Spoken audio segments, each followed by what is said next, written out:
Penser que vous allez devenir riche grâce à l'IA relève un peu de la folie. Il existe principalement deux types de sociétés, si nous parlons de sociétés qui ont un minimum de valeur au sein de leur écosystème. Des sociétés qui font de la production et des sociétés qui ne produisent pas.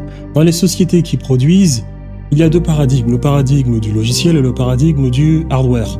Eh bien, comme la Chine, l'IA à ce niveau-là ne sert qu'à collecter de la data pour mieux produire des choses tangibles, des choses réelles. Voilà pourquoi la Chine met absolument toutes les IA qu'elle développe en open source pour détruire l'autre société qui, elle, ne produit plus, les sociétés occidentales comme la société américaine.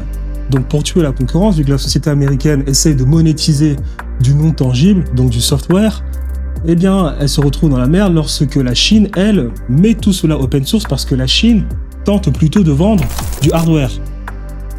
Donc pour les sociétés qui produisent, l'IA n'a absolument aucune importance, elle sert juste à collecter le maximum de data et à rendre plus efficace la machine. Pour les sociétés qui ne produisent pas comme les sociétés occidentales, on tente de vendre de l'IA. Mais là, la compétition ne se fait pas. Si tu veux monétiser véritablement avec dans une société qui, elle, ne produit pas, réellement, tu n'as que trois moyens de le faire.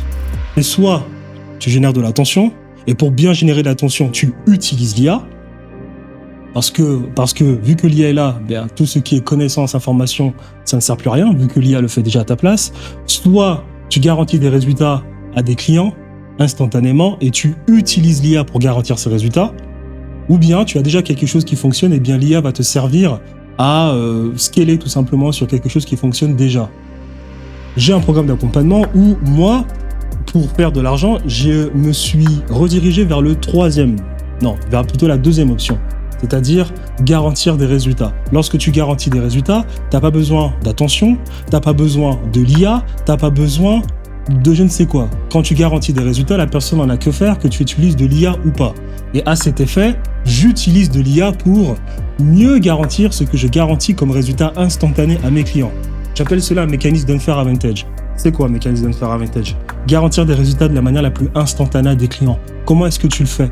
Tu le fais en essayant déjà de faire un travail au préalable vis-à-vis des potentiels clients de tes potentiels clients.